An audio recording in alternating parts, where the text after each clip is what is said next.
In 2016, California wife and mother Sherry Papini disappeared for 22 days. When she was found, she told authorities a detailed account of being kidnapped and tortured. Years later, in a stunning twist, Papini pled guilty to making false statements about what happened to her, setting off a media firestorm. Now, for the first time, Sherry Papini is telling her side of the story and revealing shocking new information. Sherry Papini, Caught in a Lie, an ID documentary event, Monday, May 26th at 9 on ID. Set your DVR.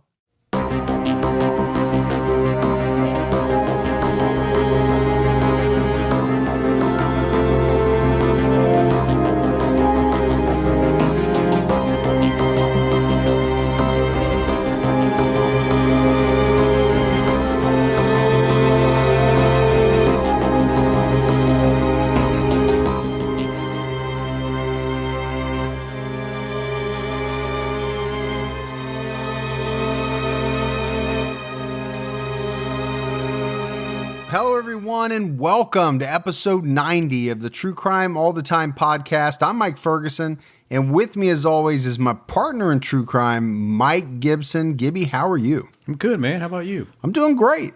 There you go. Episode 90. 90. The big Man, 9-0. So close to breaking that 100. It'll be here in 2.5 months. Is that when the new chairs come? Okay, for the 100th episode, I will make sure you have a new chair. Finally. So I don't have to sit and listen to you complain about it anymore. Not wooden slat. No, Something comfortable. It'll be nice. Okay. I promise you. Probably going to be some kind of kid high chair or something. A kid high chair. Yeah, you think you could fit in a high chair? No. But you put it there. Just make me try. And say, here you go. You want a new chair. This is what you got. All right, Gibbs, we got a lot of new Patreon supporters. I'm still trying to get through our backlog. We had Scott Embler. Hey, Scott. PR. PR. Just a little bit of public relations for you. Just per. Flinty Williams. Flinty Williams. Jennifer Gobber jumped out at our highest level. Hey, Jennifer. Tracy Workman. Hey, Tracy. Richard Saunders. Hey, Richard. Charles Hicks. Hey, Charles. Maria Fojo. Hey, Fojo. Is a huge supporter of the show. We appreciate that. Virginia Bonds. Hey, Virginia. Concepcion Palacio. Concepcion. Yeah. Lori Hughes. Hey, Lori. Christy Adcock. Hey, Christy. Lynn Manias. Manias? Or Minius. Manias. I'm going to go Manias. Manias as well. John Moore. Hey, John. Joyce Lovelace. Oh, hey, Lovelace. Who's probably in the most loving marriage of any of us. Kind of love just pouring over. Exactly. Kim Shang. Hey, Kim. Leah Tripanera. Tripanera. I said that because I just knew your only Luigi impressions was coming. It's a good one. It's a good one. Pam Miller. Hey, Pam. Liam Perry. Liam.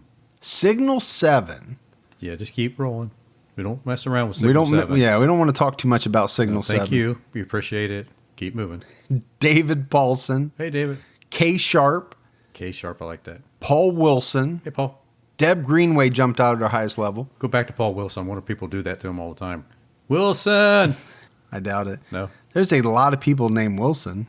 You think they all get that? Wilson! I'm sure they probably did when the movie was out. Yeah. Think they're tired of hearing it now? More than now. That's that movie was like early 2000s. Like 15 years ago or something? Probably at least, I would think. They're probably like, enough with the Wilson. Yeah. Megan St. Louis. Hey, Megan. I would think that's something that would get old real quick. Kind of like that. Budweiser. What's that? Yeah. Okay. Jennifer DeMel. DeMel. Kim Weeks. Hey, Kim. Molly Walker Molly. Hey, Molly Walker Molly. Not sure if that is Molly's real name or that's just how she entered it. That's just a mouthful right there. It is. Jen Rodriguez. Hey, Jen. Nancy Gaskill. Hey, Nancy. Cynthia Whidden. Hey, Cynthia. Ravis Hetwer. Ravas. That's a cool name. Ravas. Kevin Conlon. Hey, Kevin. And F. Hunt. If we go back into the vault, Gibbs. All right. This week we selected Jessica Yuan. Yeah. Hey, Jessica. Big support of the show, has been for a long time. Yeah, she's a good podcaster friend. And we appreciate that. And we appreciate all the new support and the people that support us month after month. We had a lot of PayPal support too. Alana Bush and Samantha S. made sizable donations. Hey, Alana, thank you. And Samantha, of course. We love them. Kaya Elliott. Hey, thank you. Jamie Wynn. Thank you. Jillian Samet. Jillian. Okay. And Stacy Sherrill. Thank you, both of you, all of you. Yep. Each and every one of you. We appreciate it all. All right, now don't forget, at the time that this episode is out, we also have an unsolved episode. We are going to Breckenridge, Colorado. We are going to go skiing. Going to go skiing back in the early 80s. Man, I would have been just a young guy. You'd have been a young buck back then. Yeah, back then. I could have ripped up those black diamonds. But we're talking about the unsolved murders of Barbara Jo Oberholzer and Annette K. Schnee. Yep. And we'll get into it. It's good. Right? A lot of mystery, the murders, the suspects, all that stuff we like to talk about on Unsolved. Rabbit holes. A lot of rabbit holes. Rabbit holes. Now, before we get into this case, Gibbs, on True Crime All the Time, we have a special birthday shout out. Our friend Jess Huey from down in South Carolina, big fan of the show, has been with us literally since the beginning. Down in Clemson, the world, huh? Yep. Is turning 40. 40. So everybody that knows Jess on social media, make sure you hit her up, flood her inbox with nothing but birthday wishes. Yeah, happy birthday. Happy birthday, Jess. We appreciate it. All right. We are talking about Robert Garrow. Yeah. And this is a case, Gibbs. This is one that I don't think is super well known, which a lot of our listeners like. They like to find some of those that are not talked about all the time. But when we started to get into this, you and I were talking about it, how unbelievable some of the facts of this case is. I mean, from Garrow's childhood, which we're going to get into. Sure. You and I have done 89 episodes of True Crime All the Time. Yeah. This is number 90. Man, that blows me away. I'm not sure we've ever had a childhood this bad from beginning to end in its entirety. It's probably one of the worst ones. It's one of the worst or one of the strangest. Well, both. I like that. Strange for sure. Both. Bad and strange together. And then, as we get down the road, there's just a lot of fascinating aspects to this case. But Robert Garrow was born March 4th, 1936 in the town of Dannemora, New York. And that's upstate New York. New York. His father, Robert Garrow Sr., was a farmer. He was a mine worker. But the key is he was known as a very heavy drinker. Really heavy drinker. The guy was, an alcoholic. And we see that a lot. It's not out of the ordinary. But his mother, Margaret, was known around town as the type of person, Gibbs, that you did not want to mess with. 5'1", 270 pounds. Margaret had a very quick temper, and it was well known, not just within the family, I mean around town. She could become very hostile very quickly. She had a hair trigger temper. Those are the worst, man. So when we talk about Robert Garrow's childhood, we're talking about a guy that's born into a family where both parents are extremely cruel. They took their frustrations in their life, out on Robert. Now, he had 5 siblings, but one of his brothers died at an early age, and his oldest brother, he never knew because the family gave him up for adoption. So Robert's father beat him pretty regularly, especially when he was drinking. The problem is he was always drinking. If he was home, he was drinking. But it might be his mother that was the cruelest of the two. She routinely beat him with whatever she could find lying around the house. Robert's siblings would later talk about their mother beating him with belts, a crowbar, a rock. That's terrible, man. Yeah, I mean, this is not your mom swatting your fanny with her hand or a fly swatter or rolled up newspaper. No, I mean, I've been hit in the face with a rock, man. I can imagine a mom doing that to their kid. And on purpose. On purpose, I mean, yeah. But the worst one out of that batch you just said was the crowbar, man.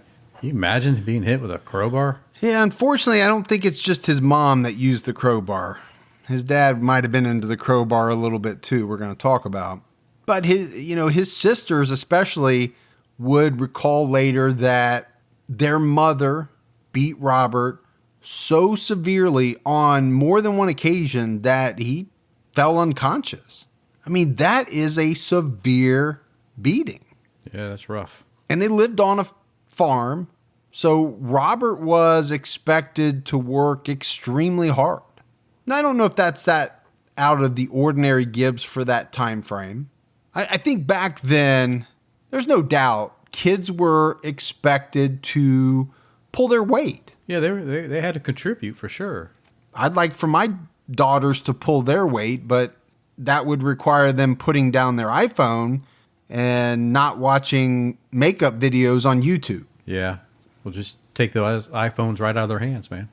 Yeah, maybe I'm not as strict as I could be, but I think in general, get the crowbar out. Kids today got it pretty easy. Yeah. In most families. I'm not saying all. There are some families that are pretty strict and make the kids pull their weight. And I do believe in that. My kids have chores and stuff, but they're definitely not working the farm. No. Or anything like that. But I grew up with kids that had to work the farm in the morning before they came to school. Yeah, I did too. I had some kids that lived out and on farms. They were more rural. Yeah. And I would wake up in the morning and think about that and then roll back over and go back to sleep. Sleep for a little bit before I had to get up and get ready. Say, oh man, I feel bad for Fred, but I'm not going out there to help him. He's picking those rocks up right now out of that field. I will say, baling hay. Oh, that was. I did that for a while. I did that one summer too, and I knew that was no way to live life. That is rough. Tore your arms up, didn't it? Yeah, it made me break out. Yeah, that's a rough job. Yeah, but Robert worked hard on his farm, and then as he got older, he was made to work on other people's farms. Farmed him out. Yeah, literally. Yeah. That's pretty funny. Yeah, he was farmed out. One report I read said that his mother would take all of the money that he made working on these other farms. He didn't get to keep any of it. Now, Robert was a bedwetter, and we haven't talked about bedwetting in quite a while. That used to come up it did. More in some of our earlier cases. You were a bedwetter, right? Wasn't everybody a bedwetter up until a certain point? No. Yes. Oh. Are you telling me babies don't wet the bed? Kids don't wet the bed? No, you're so full of it. I walked right up to that toilet and did what I needed to do. That 1.5. Yeah. A super baby. But this goes well beyond what you would think of as normal bedwetting. This would carry on well into adulthood for Robert. But one thing's for sure, Gibbs. Robert Garrow didn't have any friends, male or female. He didn't have buddies to play around with. He didn't go out on dates.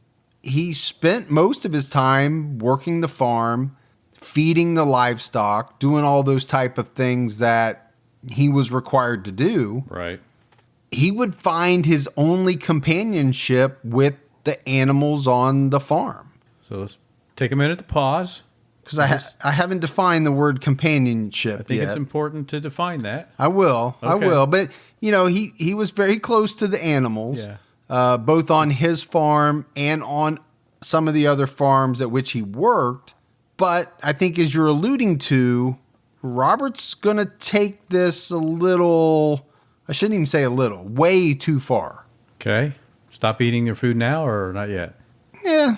It wouldn't cause me to spit out a sandwich, but Hurry up and finish, it's an animal alert. Yeah. Let's put it that way. He would testify later in court that he started having sex with animals on the farm as early as 10 years old. That's early.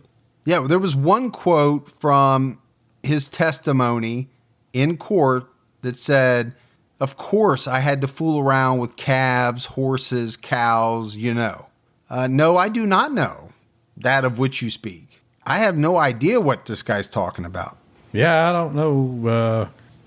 I just can't even fathom messing around with horses and cows and calves. Well, and apparently he wasn't all that picky in the animals that he was intimate with. He readily admitted he had intercourse with sheep, cows, horses, dogs. It's almost as if nothing was off limits to Robert Garrow, and he carried this on for a number of years. It's gross. Sick. It is very sick. Now, police were not strangers to the Garrow household. They had been called numerous times over the years to break up fights between Robert and his father. They just couldn't seem to get along. At the age of 15, Robert punched his father in the face, something that I could never imagine doing. Now, I didn't have an alcoholic father who beat me. Yes, that'd be different. And that would maybe change things. But because of this, Robert was sent to a reform school. And I'm thinking, Gibbs, that this is when his inappropriate relationships with other species ended. And not by choice, right? He was forced to end it because he got sent off to reform school. Yeah. And he was there for a number of years. But then he got out. He joined the Air Force after being released, but was court-martialed the very next year for stealing money from a superior officer. That will do it, man. I don't think the armed services are too keen on thievery. No. Gotta be loyal, man. No, you do. Garrow was sentenced to 6 months in a Florida military prison, but he managed to escape from the military prison only to be caught a few days later. So he was given another year on top of that to be spent in a Georgia military prison.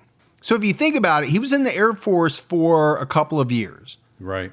But he spent almost all of it, the majority of his time in the Air Force in prison. It's probably not the best way to do it. You're not going to come out with a very good record. No.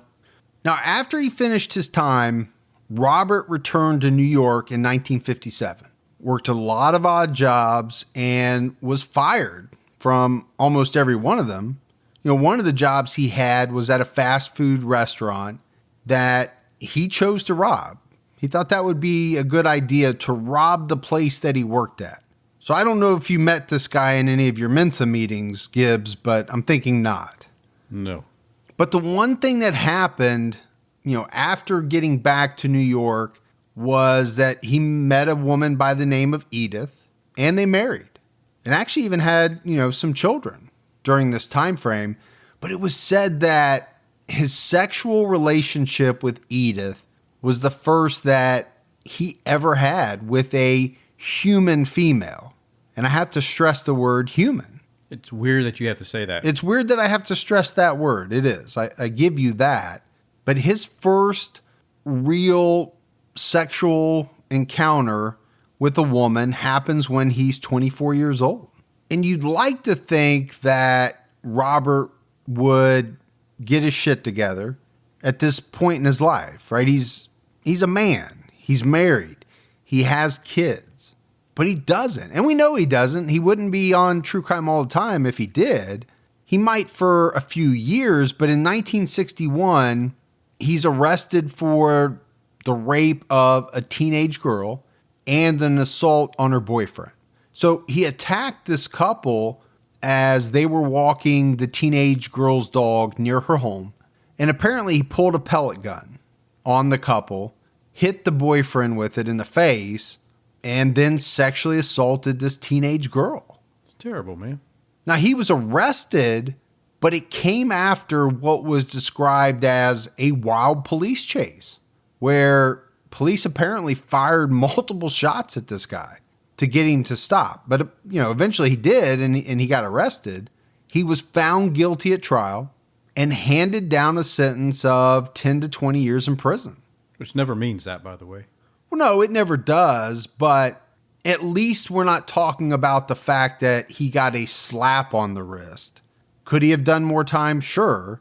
But, how many cases do you and I do, Gibbs, where somebody does something very awful? Yeah. And we're talking about the fact that 3 months later, they're walking the streets. Now, he does 8 years in prison. That's no joke. No, that's a stretch.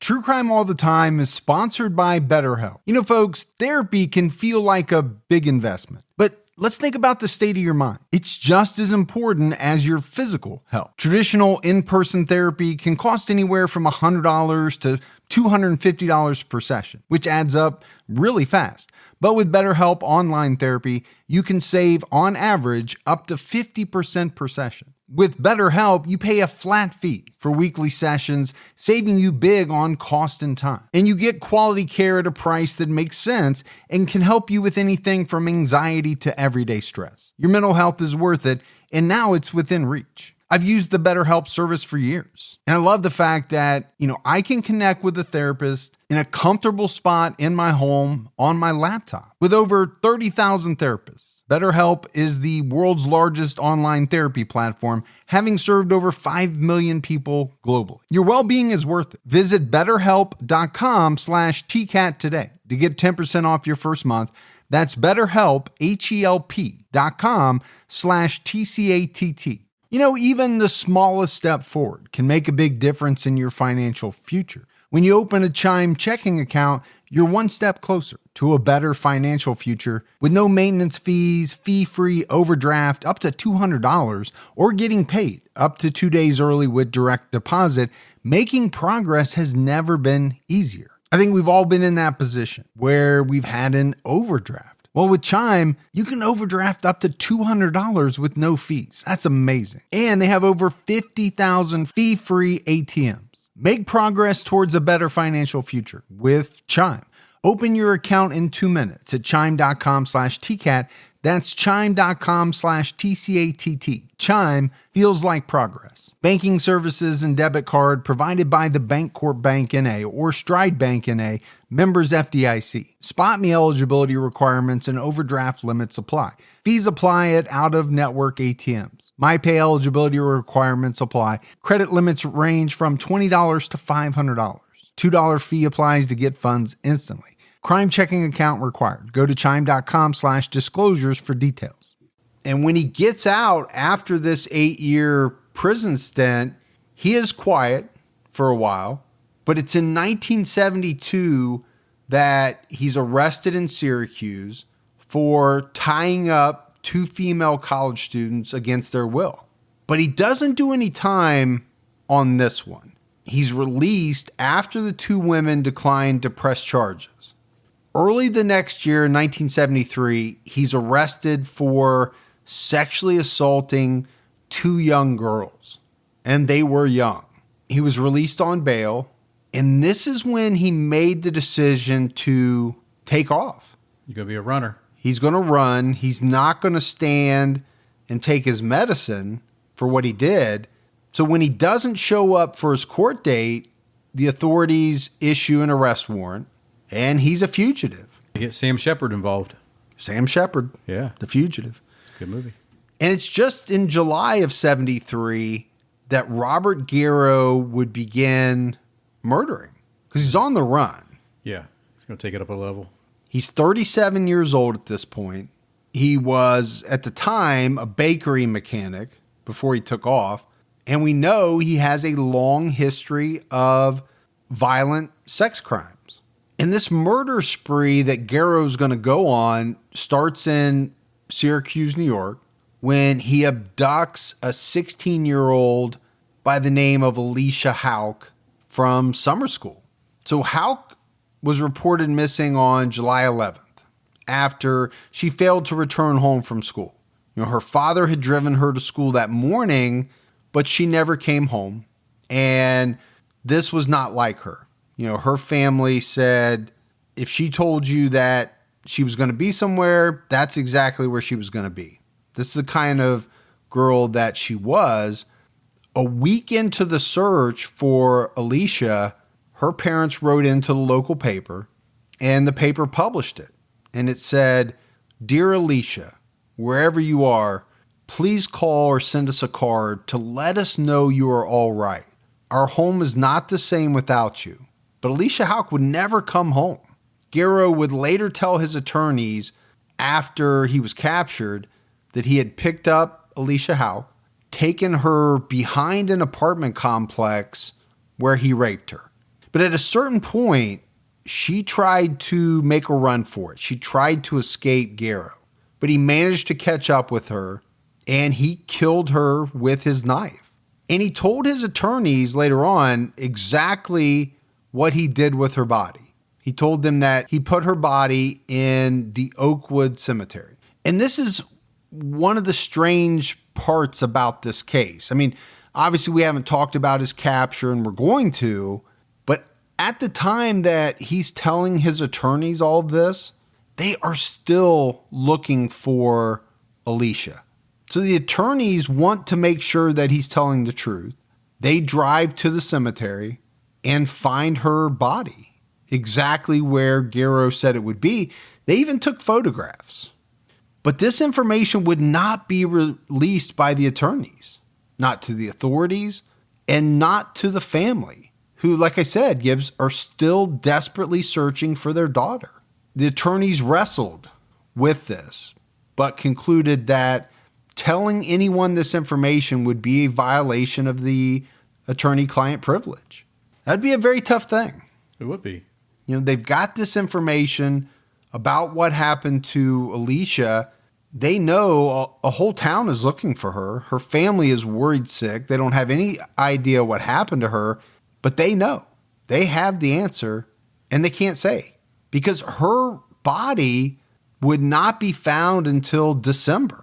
So it's quite a long period of time. It's a long stretch for sure. For her family to be wondering what happened to her. And a college student found her body in that same wooded cemetery near the Syracuse University campus. They had to make the identification through dental records, but there was also a ring found near her body that the family identified as hers. Now, days after murdering Alicia Houck, Garrow encountered 23-year-old Daniel Porter and his girlfriend, 22-year-old Suzanne Petz. And this is in Weavertown, New York. Daniel Porter was from Boston. He had just recently graduated from Harvard University. Pretty prestigious, I would say. Susan Petz was from Skokie, Illinois, and she was attending Boston University. Oh, there you go. It's nothing to sneeze at either. No. So they had come from the Boston area to New York to go on a camping trip. And at some point, they encountered Robert Garrow. A fight broke out between Porter and Garrow killed Daniel Porter by stabbing him with his knife. He kidnapped Susan Petz and sexually assaulted her repeatedly over the next 4 days. So he held her against her will for 4 days. Now, what he would later tell his attorneys is that Susan Petz tried to escape on that 4th day, and he stabbed her to death. He also told them that he threw her body down a mine shaft. And the reason why I'm jumping forward in time like this is because just like they did with the information regarding Alicia Houck, they went to find the remains of Susan Petz, these two attorneys. And they did find it in a mine shaft, exactly as Robert Garrow had described. But again, Gibbs, they felt as though they could not disclose this information to anyone. That's rough. It really rough. You know? Now, the body of Daniel Porter was found right away. Not long after the murder, it was found near his car. Authorities would determine that he had been stabbed 4 times. But just 10 days after the discovery of Daniel Porter's body, police would find another body. And it was 18-year-old Philip Domblewski of Schenectady, New York. He was found tied to a tree less than 50 miles from where Daniel Porter's body had been found. Philip had been camping with 3 friends, and all 3 of these friends would survive their encounter with Robert Garrow. So this allowed them to give police the details of what happened, and it also allowed them to identify Garrow as the man that had killed Philip. So these other 3 people that survived, they were all from New York as well. Karen Malinowski was a 23-year-old from Amsterdam, New York. 20-year-old Nicholas Fiorillo and 19-year-old David Freeman were both from Schenectady. But all 4 of these people, right, including Philip, they were friends. 4 friends who decided to go on a camping trip. The 3 survivors told authorities that while the 4 were camping in the Adirondack forest, a man with a hunting rifle ordered them out of their tents. And each of them were tied to trees by their hands. So I'm picturing arms around the tree. Yeah. Hands tied up. Yes. On the other side. But all 4 were tied up so that they could not see one another. And they said that this man talked about how he had killed before, how he was wanted by the FBI and state police. And Garrow himself would later say that Philip Domblewski was defiant to him. He wouldn't go along with what Garrow wanted him to do. And as Garrow put it, this caused a pressure to build up inside him. And all of a sudden, he took out his knife and he attacked Philip while he was still tied to the tree. And ending this attack, he plunged his knife into Philip's heart, killing him. Now remember, the other 3 can't see this.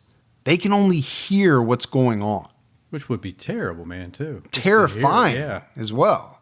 Karen Malinowski would say to authorities that she heard Philip's final gasps and she yelled out to this man, asking him what he was doing because she can't see. She just knows something really bad is going on. And the man answered her, "It's okay. I'll be done in a minute." This is what Karen says that the man told her in reply.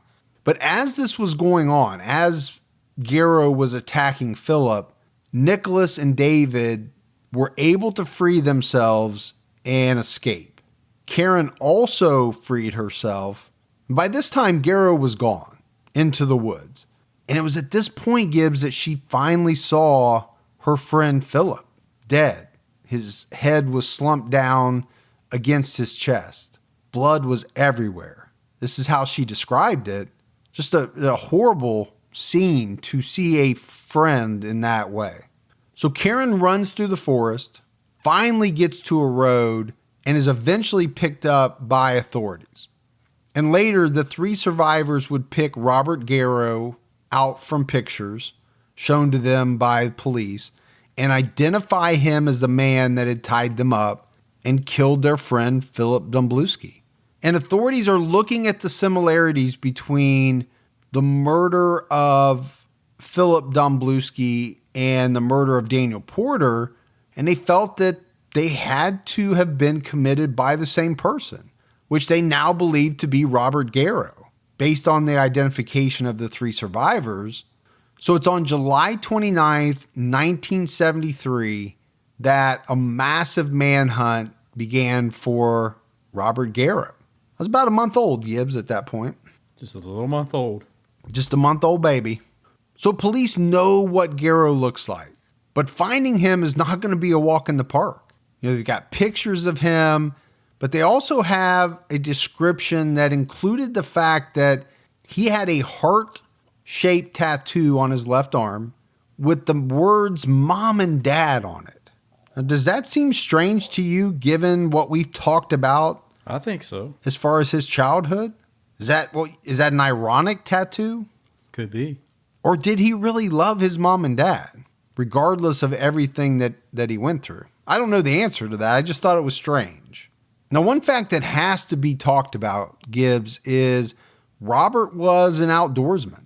He had been in the military, not for very long. Well, that's probably where he got his tattoo. Probably felt like he needed to keep up with the rest of the guys and get some type of tattoo. Well, that might have been the place where he got it. Still doesn't answer, to me, the fact of why he would put mom and dad in it. But yeah, maybe he was trying to be normal. Maybe. You could be dead on. Maybe he was trying to fit in because he hadn't been able to fit in very much in his life. No, it's definitely messed up. As we know, growing up, he didn't do a lot of things that the other kids were probably doing. No, nobody I knew did. I was getting ready to say, none of my friends were doing some of the things that Robert Garrow did. But he had, over the years, developed some really good survival skills. He had that type of knowledge. And he had enough of it to hide out and survive in the Adirondack Mountains. So in addition to his survival skills, he also found some hunting camps around the area, and he was able to steal from them food, clothing, supplies. The guy knew how to fish without a fishing pole. He knew what types of berries and mushrooms that he could eat, which were poisonous and which weren't. Yeah. Critical. It is critical if you're going to eat berries and mushrooms. Yeah, you got to know. You better know which ones you can and cannot eat. And apparently he would even eat snakes if he had to. Tastes like chicken. I don't know. I don't think I've ever had snake. But this would turn out to be the largest manhunt in New York State history up to that point in time. New York City. You know how many emails I've gotten this week about the fact that is a Pace Picante Yeah, a lot. advertisement, and nobody else can figure out what the hell you're talking about? I guess you got a lot. Yeah, I got a lot. Then my plan worked. Your plan to flood my That's right. my inbox worked. That's right. And Pace stock has soared through the roof. But people going out and getting some Pace. I can't believe we don't have a sponsorship yet. Yeah, that probably would have been the first thing to do first. Get that, then do that. Then drive the stock price through the roof. Yeah. Well, all right, next time. But it was the largest manhunt in the history of New York. And that's saying something, because there's a lot of stuff that's gone down in New York prior to 1973. Yeah, that's huge. On the very first night of the manhunt, authorities find a car that was abandoned by Robert Garrow. And inside the car, they found hair believed to be similar to that of Susan Pett's. But they set up roadblocks. They had, state troopers walking around carrying shotguns, rifles. They had helicopters, Gibbs, flying around the area, broadcasting a message from Garrow's wife and son, essentially pleading for him to give himself up. And on this taped message, his wife Edith says, "Honey, this is Edith. Won't you please come out? Leave your rifle in the woods. I am here with the state police. They do not want to hurt you and don't want you to hurt anyone else. The children and I want you to come out. Please listen to me and do what I ask." Now, the last two lines of that I've heard many times from my own wife. Oh, I hear it when I'm over here. She's telling you all the time. Please listen to me and do what I ask. Sometimes I think she's talking to me as well. Sometimes she is. Oh, okay. I kind of thought so, but I wasn't really sure. So I just do what I do at home. Which is nothing? Ignore it. Ignore it, yeah. Now, the first part I've never heard. I'm here with the state police. They don't want to hurt you, but they don't want you to hurt anyone else. Yeah, I've heard that before. So, yeah. That part, together, we have the whole sentence. If we put them both together. Yeah. The problem is, this is not something that Robert Garrow is going to do. Right? He's not just going to hear something from his wife or something from his son and say, yep, I should do what she wants me to do and throw down my gun and find the nearest state trooper and give myself up. He's just not going to do it. And he continued to evade capture day after day. This thing's going to go on for about 12 days. And you can imagine the fear that this put into citizens, throughout that area. You got a killer on the loose. Gun sales went through the roof.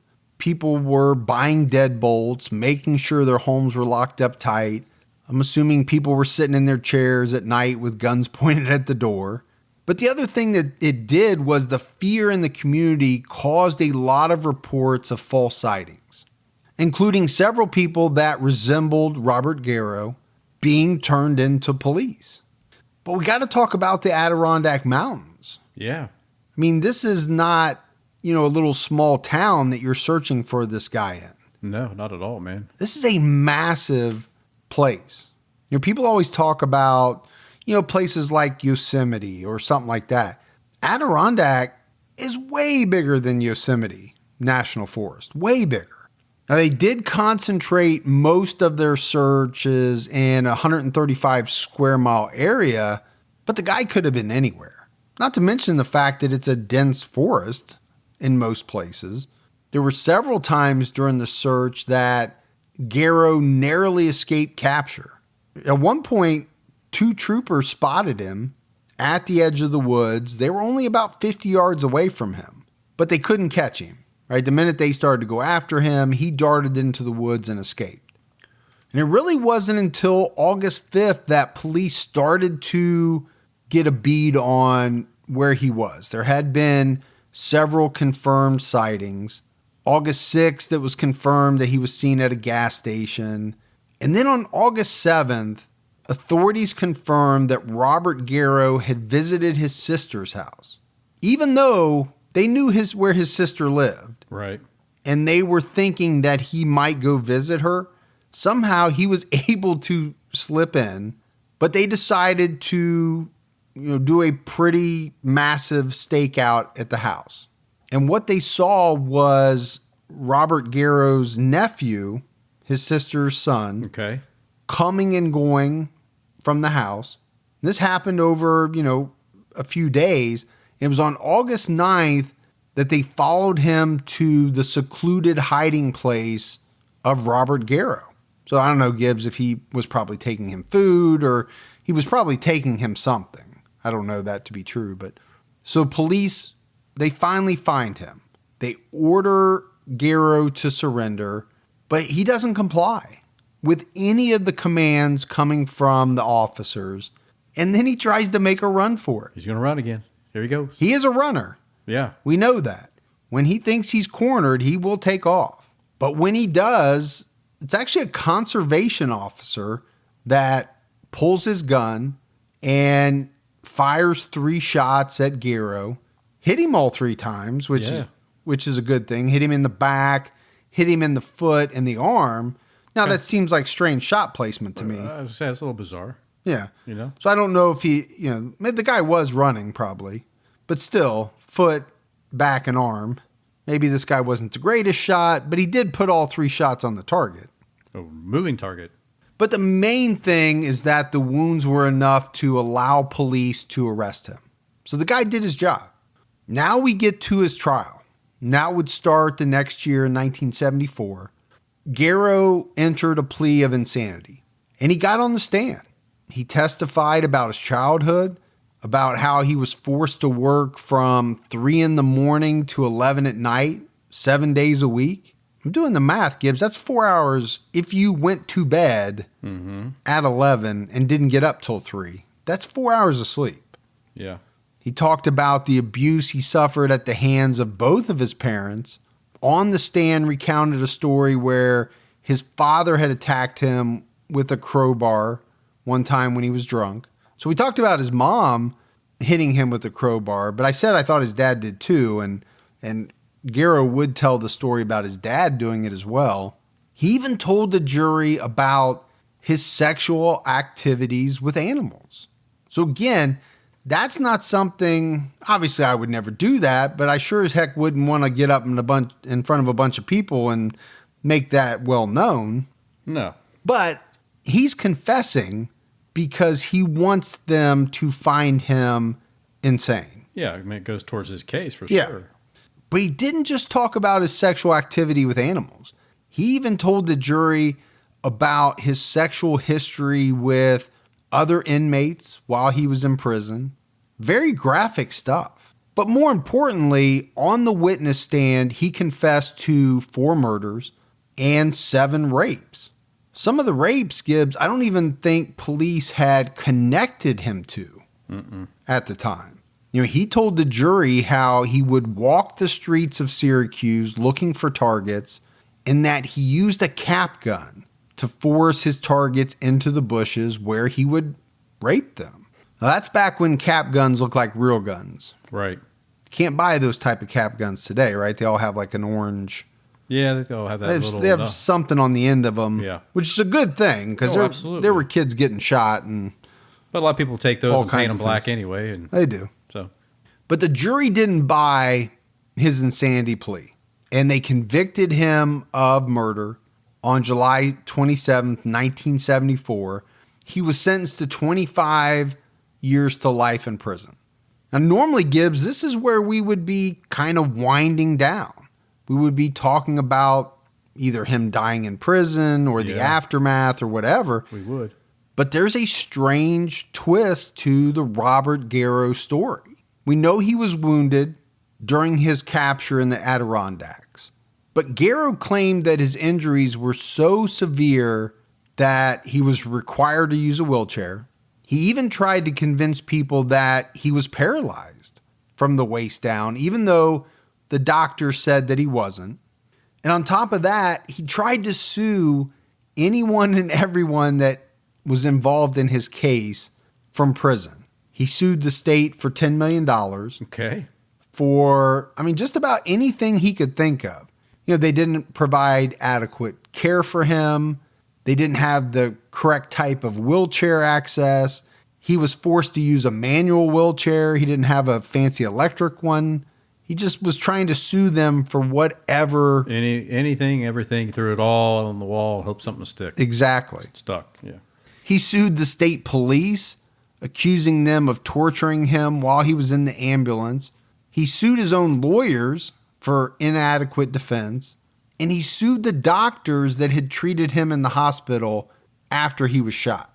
It's a lot of lawsuits, but what else you got to do, Gibbs, if you're doing 25 years to life? Yeah, you got plenty of time to look that stuff up and help your attorney or do it yourself. You got to spend your time doing something. Now, during the day in prison, Garrow acted the part of a person who had a disability. He was too weak to do much of anything on his own. He needed help. But at night, he transformed into a different person, much like you do. Yes. You have Day Gibby and Night Gibby. And I got Rex West. And you got Rex West. That's right. And sometimes Mike Honcho. And Mike Honcho. At night when nobody could see him, Gibbs, he was working out. He was building up his muscles. But everything he did was working towards one goal, breaking out of prison.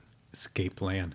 This is where the hit classic movie Escape Plan comes in. Yes. And I wanted to tell you, I don't know if you've seen it, but I saw where there's an Escape Plan 2. Is there? With Sylvester Stallone. Really? Is Arnold coming back too? I don't know. We just know Sylvester's in it. I just saw it somewhere. I don't know if it's coming out at the movies or probably direct to Netflix because it's a piece of you don't know shiznit. that. It might go out right to the movies for a little bit. It might. I don't know. I saw it somewhere, though. Yeah. It was a good movie, man. I'm going to watch it. Escape Plan. Actually, I've seen it. I haven't told you that. I watched it years ago. Did you? Uh-huh. Yeah. That's how I knew it was crap. Come on, man. It's Sylvester. No, it's really not that bad. I just want to bust your chops about it. It takes a special, person to be able to break out of a prison on open water. Well, it takes a special kind of person to break out of prison if you're paralyzed, too, from the waist down. Well, that's true, too. That seems like it would add another level of skill. Another level of skill, a greater degree of difficulty. A lot of upper body strength. But also, if people think you really are paralyzed from the waist down, yeah, maybe they don't look at you. They don't. They get more relaxed. Yeah, they don't scrutinize you the same that they would somebody that they think, oh, this guy could overpower me or this guy could easily do this or that. Yeah, so when the people hand out books, they give you the really thick, big ones, and I get the little picture books. But we know I can handle the big, thick books, but I get the picture books. And that's part of your master plan? Yeah, absolutely, man. Okay. Yeah. Because you want people to think you need the picture books? No, that's so wrong, isn't it? Yeah, I'm not sure where you're going with it. It's not making you look good in any way. It's the other way around. You get the picture books. Exactly. Yeah, I get the... I let you go with it, though. I get the 3-volume masterpieces. Yeah. 3-volume masterpieces. Yeah, here's volume 1, volume 2, volume 3. I knew what you were doing, but I let you go with it anyway because it was making me look better than you. So not only were you letting me shovel the dirt back on top of me, exactly, you were kicking it too. Yes, I only stop you when it goes against my favor. That's when you say, "Okay, that's my plan. Stop it now." All right, good to know.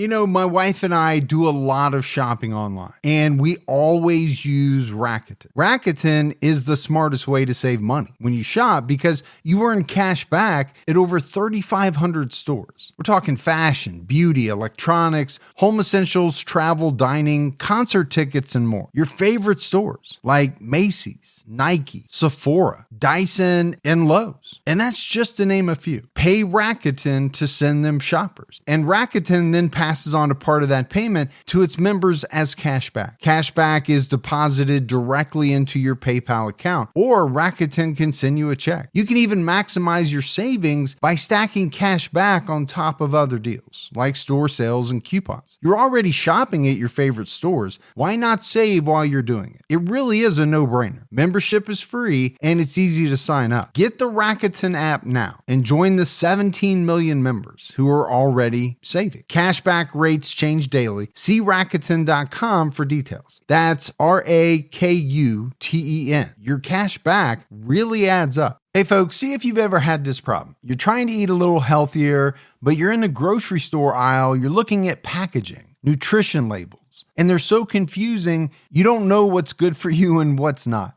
Well, this is why I love Thrive Market, my go-to online grocery store for getting all of my healthy essentials delivered, and I don't even have to leave my couch. Finding better options for the whole family is easy with Thrive Market's Healthy Swap Scanner. Just scan a product, and it instantly recommends healthier swaps. This is how my wife and I found our new favorite snack, IQ bars. Sometimes I eat one in the morning with my coffee, sometimes just later on in between meals. They also have so many on-site filters that make it simple to shop by the needs of everyone in the family. Maybe you have someone who needs gluten-free food, somebody that has a peanut allergy. Well, no more scouring ingredient labels when you can just filter it all on Thrive Market. My wife and I often use the high protein filter to stock up on things like Sieti chips. Ready to make the switch? Go to thrivemarket.com/TCAT for 30% off your first order, plus a free $60 gift. That's THRIVE market.com/TCATT, thrivemarket.com/TCAT. But the other thing we have to talk about, Gibbs, is what Robert Garrow was imprisoned for. Yeah, let's do that. He was a child rapist. Yeah, sicko. On top of being a murderer, which from my understanding, you can be in prison. You can be a murderer. What is very tough is to be a child rapist. Yeah, it's tough to get through. It's tough to stay alive and survive in any prison system being known as that. When Robert Garrow knew this firsthand, he'd already experienced it. He experienced what it was like to wear this label in his previous prison stint. So he knew exactly how people like him were treated by the general population. And he kind of talked about it at trial. You know, when he talked about having sex with inmates, I don't believe all of that was consensual. Now, in 1978, state officials offered Robert Garrow a deal. They would transfer him to Fishkill Prison in Poughkeepsie, New York, which was a medium security prison, if he would drop all of these different lawsuits that he had filed against the state. And he agreed to this deal. Yeah. But what officials didn't know is that this is what he'd been angling for all along. They played right into it. He didn't care about the lawsuits. No. What he cared about was getting out of the maximum security prison into a medium security prison, because it's just in September of 78 that his 18-year-old son, Robert Garrow Jr., comes for a visit to Fishkill. But he smuggles in a pistol inside a bucket of KFC chicken. Okay. There's that KFC again. KFC. KFC coming up. And again, I haven't been to a lot of prisons, but at what type of prison are you allowed to bring a prisoner an 8-piece? Yeah, I don't know, man. That kind of shocked me. Let me bring my bucket of chicken in. Now, he had been to visit his father a number of times since he got to Fishkill, and the guards knew him. But on this day, he handed the box of chicken to a guard.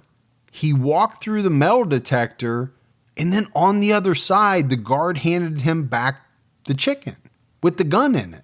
It's kind of ingenious if you think about it. Yeah. I don't think it happened today, but... No. Again, I swear I don't think you're allowed to bring a whole lot to prisoners. Well, I think whatever you do bring, they scan and they look at it now, and they just don't let you pass it through. Like, hey, hold this for me. Here, Bob, hold this for me, will you? Let me walk through this. And then you hand it to me around the other side. Yeah. I always thought, like on TV, you go into a room, you've already taken off your belt and anything, and all you have is maybe some change to get something out of the vending machine. Yeah. But I don't know. I don't spend a lot of time in prisons, so. Yeah, you don't. I try not to. I try to make that a rule, Gibbs. It's a good rule to have. I think the more you avoid it, the better off you are. But you can see this plan taking shape. So, Robert Garrow Sr. retrieves the gun from underneath the chicken, I guess. He hides it and takes it back to his cell. At least the gun's probably got, it won't jam because it's probably got that chicken. It's got a lot of grease on it. So nice and oiled up. Yeah, oiled up, sliding good. But then it's just like you see in the movies. He makes up his bed to look like someone is sleeping in it. Yeah. Him, I guess, not someone, like he's asleep in his bed, and he escaped. And he did this by prying some steel bars using a table leg. So he got out of his cell, and then he eventually climbed over the prison fence. But he wasn't out of prison long, and he really didn't get very far away. Well, they never really do. Because just 3 days later, he's seen running through the woods near the prison. So in 3 days, he really hasn't gone very far at all. Don't anybody ever watch Cool Hand Luke? Nobody watches it as much as you do because you talk about it on every freaking episode. The best movie ever, man. Eating them eggs, digging them holes. That's right.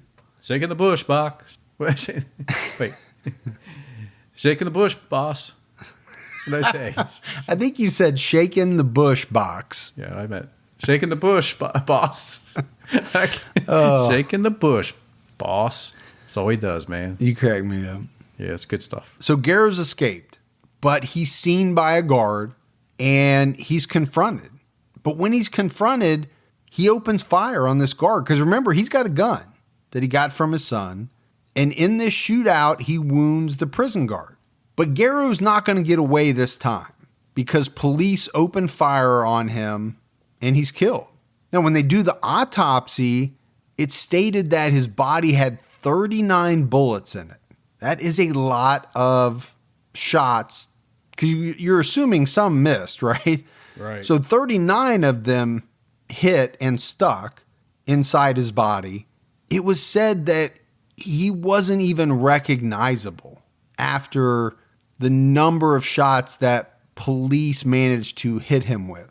The other thing that's said was some of the shots were said to have come after he was already dead, lying on the ground, almost as if the police stood over him and continued firing. So that's the end of the Robert Garrow saga, right? There is no he dies 20 years later in jail or anything like that. Now, there's a lot of people that were affected by what happened. I mean, you have to look at this as a huge blunder. The fact that Garrow had been transferred to a lower security prison, right, which ultimately allowed him to escape. Yeah, I mean, he played the system. He did. Now, he didn't win, but he got close. Yeah. Now, I said he wasn't part of Mensa, but he fooled them. He did fool them. So the head of the State Department of Corrections resigned over this. Some employees of the Fishkill prison were fired. This thing even affected the governor of New York at the time because challengers made this blunder a huge political issue. Sure. Which they would. They're looking for anything. Yeah, any angle you can get.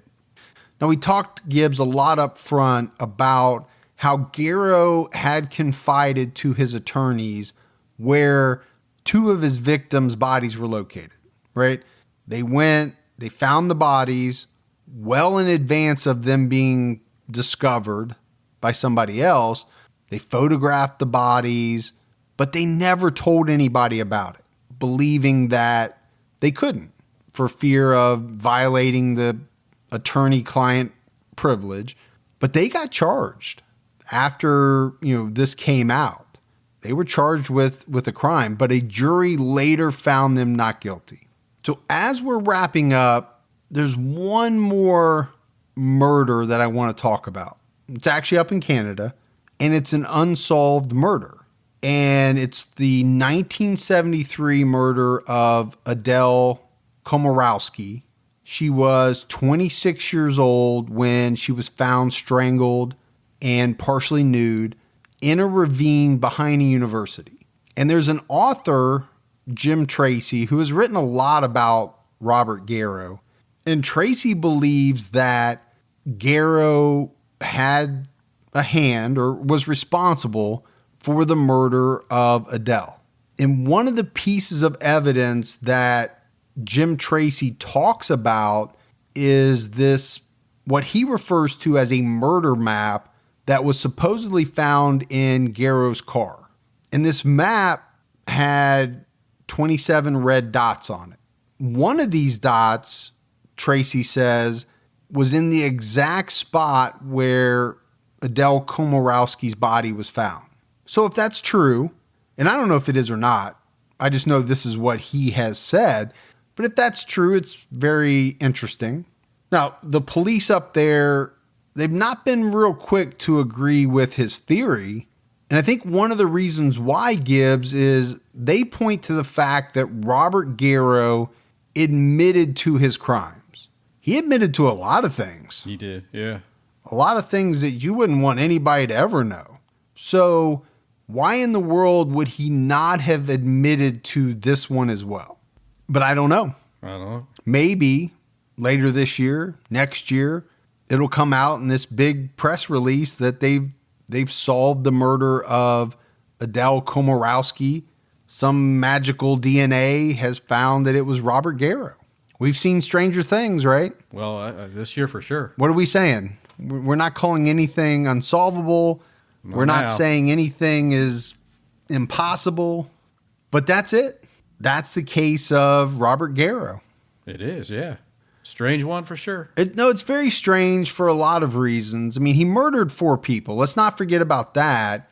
But there's a lot of murderers that we can talk about, and that we will talk about, that we have talked about, that we will talk about. I found this individual's background fascinating, from the abuse to really strange sexual behavior with a whole bunch of different species of animals, to the escape, the fact that, his son was said to have been involved. Just a lot of things that make this one fascinating to me. We got some voicemails, Gibbs. Let's hear them. You want to go over those? Hi, I just finished listening to Richard Ramirez's Excellence, of course, podcast, as usual. Gibby's serial killer name is the K-Bar Killer. It's so obvious because that's the weapon of choice. That's the MO. That's the name. Come on, you guys. I love the Easter eggs. I love the bonus footage during the credits. Keep up the good work, and I'm keeping my own time ticking. All right, great voicemail. Now, she's going back a ways, catching up. She's on Richard Ramirez. Oh, that's a while back, yeah. It is a while back. But I do remember us talking about, what our serial killer names would be. And I think she's right. I don't think there's any doubt yours would be the K-Bar Killer. K-Bar Killer. I hope we never get to that point, but... Well... Or it never comes out. Let's say let's not let it come out. Let's just not let it come out that it's to that point. But we appreciate the voicemail. Hey guys, it's Rochelle calling from Perth, Western Australia. I'm a tad late to the whole true crime bandwagon, but your podcast has me obsessed. Thank you for doing the Bernie episode, and can I say, well done with the pronunciation. You guys would fit right in down under. Not gonna lie, it's a bit terrifying hearing the horrors of the streets I frequent. It was a lot easier to sleep when the true crime was an ocean away. But honestly, I love the banter you guys have. Keep up the awesome work, and we hope to see you in Australia soon. But make sure you come to Perth. Thanks, bye. All right, Gibbs, we're going to Perth. Yes, we are. And then we're going to Melbourne. Good day. Good day. That's all I'm going to say the whole time. Good day. Somebody's just going to punch you right in the face. Hey, why don't you g'day this? Why don't you put this on your Barbie? I got that little book someone sent me. You do? Oi, good day. Oi, good day. I can tell you haven't been reading it. The whole point of the book was so that you would have some more sayings, Aussie sayings, to use with your accent. Hi, Mike and Gibby. This is Brittany from Williamstown, New Jersey. I love the show, and I just got done listening to the Mel Ignato case, and it made me think of one of the cases that I remember from being a high school student in New Jersey.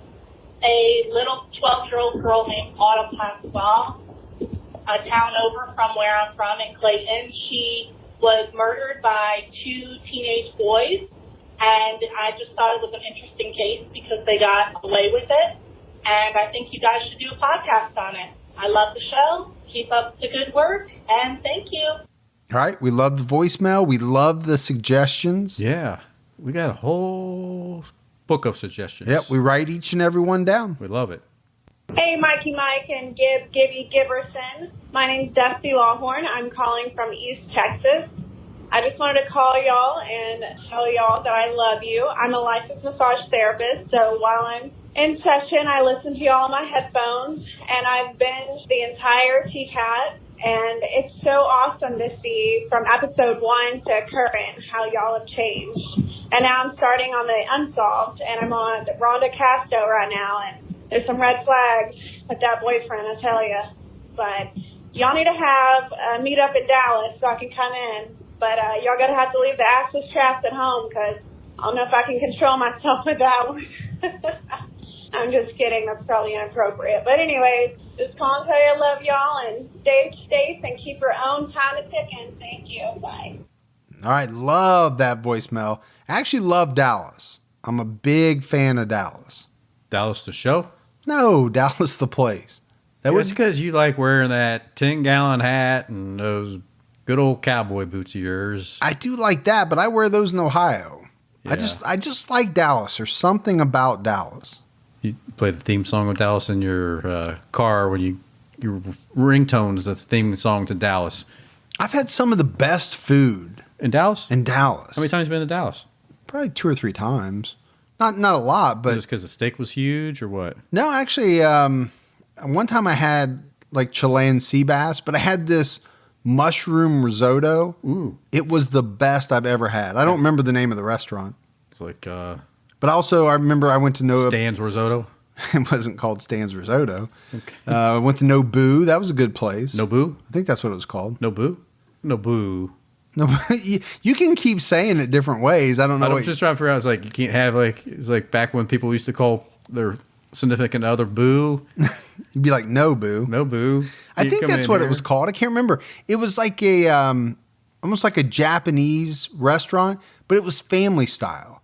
The problem is I didn't know it was family style, so the things that they were bringing out, I wasn't eating a lot of because I thought they were appetizers, and then all of a sudden we were done. Oh. So I actually had to get something somewhere else. I got you. I was with a big group of people from work. Oh, okay. And I didn't want to fill up on appetizers and ruin my dinner. Yeah. And then all of a sudden they said, okay, we're done. And you're like, wait, where's the dinner? I was like, somebody better get me a burger or something. I would have filled up more if I knew there was no dinner coming. But it was actually really good. I just didn't eat a lot because I was waiting for the big entree. Yeah.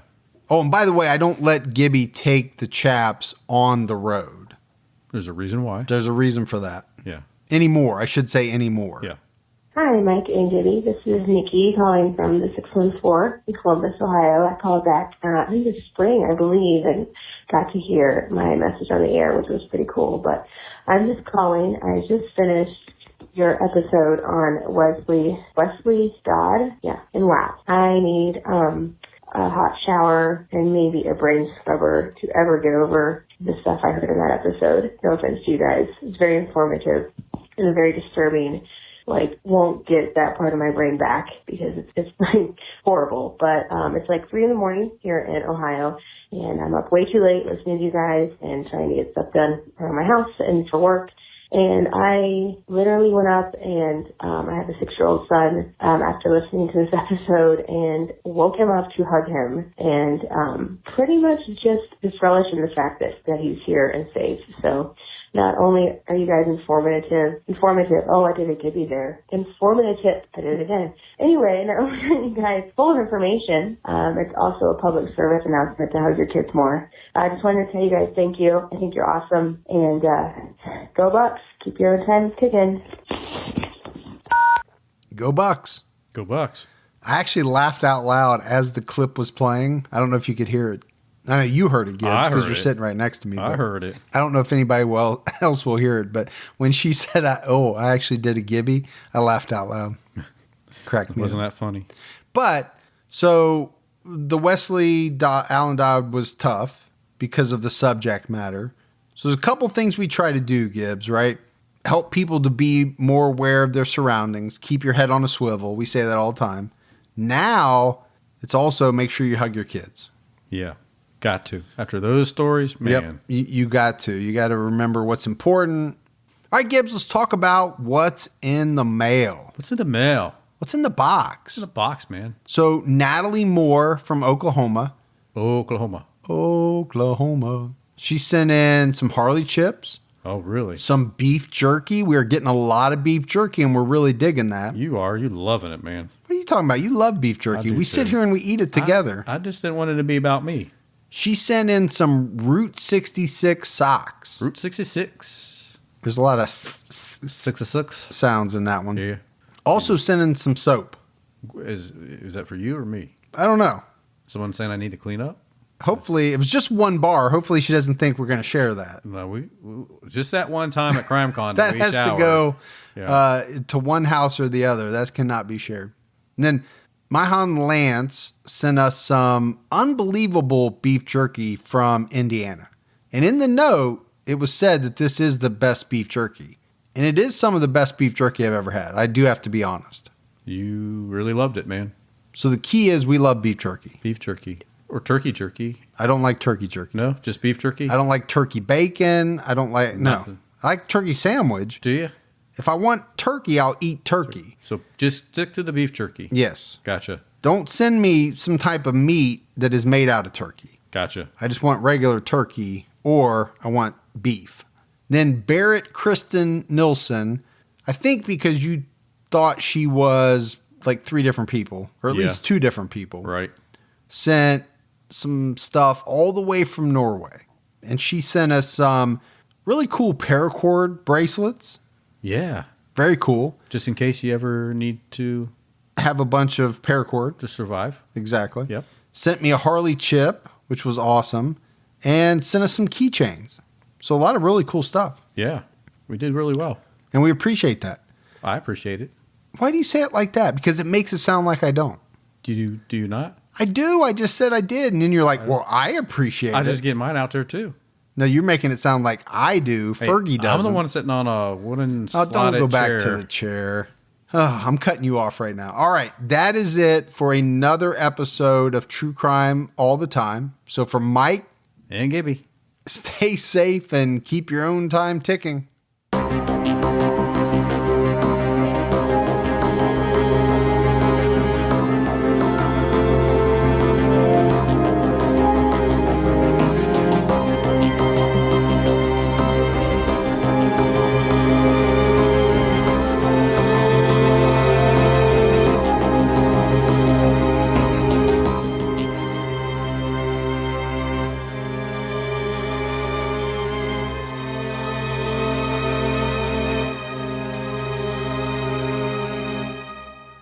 All right, Gibbs. That was awesome, man. We got through another one. I really like that story. Yeah, it was good. I mean, I shouldn't say it that way. I don't really like it, but you know what I mean. No, man, it was a good episode. Yeah, I thought it was. My ass is hurting, man. What are you gonna is do up with this chair, man? you and that frickin' chair? Well, it's wood slat, It is not. and then you make me wear the freaking chaps, which is really weird, dude. I'm just saying. I come over. The chaps after work. with the wooden slats don't go together. No, Is that what you're saying? No, it's just really weird, man. That you make. Me I know you that. do that for the podcast, but you know, I wonder how many people really think like, oh, Fergie's sitting there in the Game of Thrones chair, and he makes Gibby sit on like a little kid's step stool. It's bad, man. It's not true. We don't have the same damn chairs. Why do you keep saying? Why do you want people to think we have the same? Because we do have the same. We don't have the same chairs. I bought them. Yours is black leather. Mine is black fabric. Yours is black fabric. Mine is wooden. They're both cheap as shit. I paid $49. Teak wood. I'm sitting in a teak wood chair, man. I paid $49 at Sam's for each of them. I think you got and they're this exactly one the same on the curb around your neighborhood, and your wife tried to do her little decorating thing by sanding it, but she didn't sand it good because I think I get a splinter every now and then in my ass cheek. I just Febrezed yours. I picked it up off down the street. Little Clorox wiped it down a little bit. Actually, I went to the dump and I just waded in and found the smelliest chair I could find. But I Febrezed it. Yeah, well, it needs Febrezed again. I'm sure it does now. After all the pizza you've been eating. Oh, now why you got to go there, man? It's just it cracks me up because you talk about it every episode, and you know for a fact we have been sitting in the same chair. They're horrible chairs. Don't get me wrong. Yeah, we need new chairs. We do. I need one that has padding.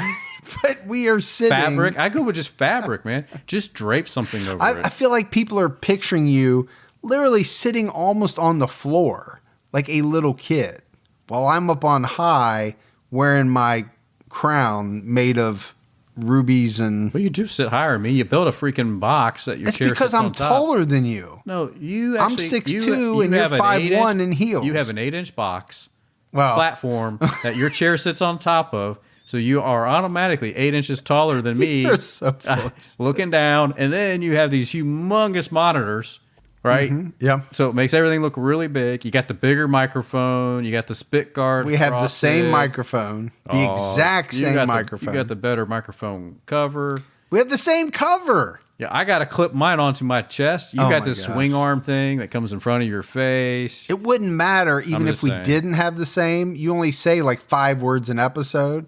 So what would be the difference? I could hand you a Mr. Microphone from the 1980s and we could get through this thing. Well, that'd be kind of fun, wouldn't it? Yeah, it kind of would be. Hey. We'll have it come through the speaker. Yeah. Into my microphone. Look how you changed it all around. Actually, we just need one microphone. Oh, wait, let's just go get it. Let's go get one right now. Oh, shit, Gibbs. I forgot to hit the button. Well, hit the button, buddy. All right.